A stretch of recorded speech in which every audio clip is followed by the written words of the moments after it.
Hi, I'm Kayla. This is Trevor. Today we're going to measure his shoulder range of motion. We're going to do extension, flexion, abduction, internal rotation, and external rotation. So we're going to use a goniometer.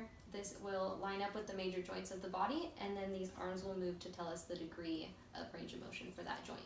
So first we're going to start with extension. Trevor, if you don't mind lying on your stomach. Perfect. He's already got his head facing away from the arm that you're testing on. For this one, you want to start with the fulcrum on the head of the humerus.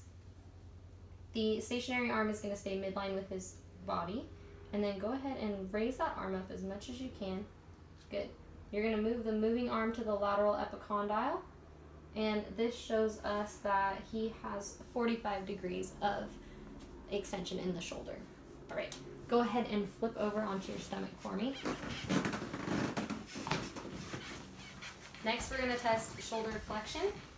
So you're going to have the fulcrum at the same point, the head of the humerus, the stationary arm in line with his body, and then go ahead and raise your arm all the way up overhead. Good. And then you move this to the lateral epicondyle again. This shows us that he has 170 degrees of flexion in the shoulder. So we're going to keep him supine, and the next one we're going to do is abduction.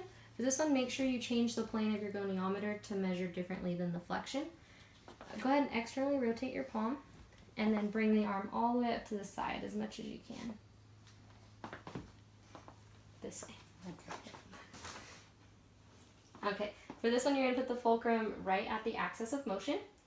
Put the stationary arm in line with his body, and bring the moving arm to that lateral epicondyle again. This shows us that he has 169 degrees of abduction in the shoulder. Next, we'll check internal and external rotation. So go ahead and bring your arm out a 90 degree. Perfect. The fulcrum again for this one is at the moving axis, so we're going to go right at the elbow. The stationary arm is perpendicular to the ground, and then go ahead and rotate all the way for me. The moving arm is going to come up to the ulnar styloid process, and this shows us that he has 49 degrees of internal rotation. We'll keep this here and then have him externally rotate all the way to the back.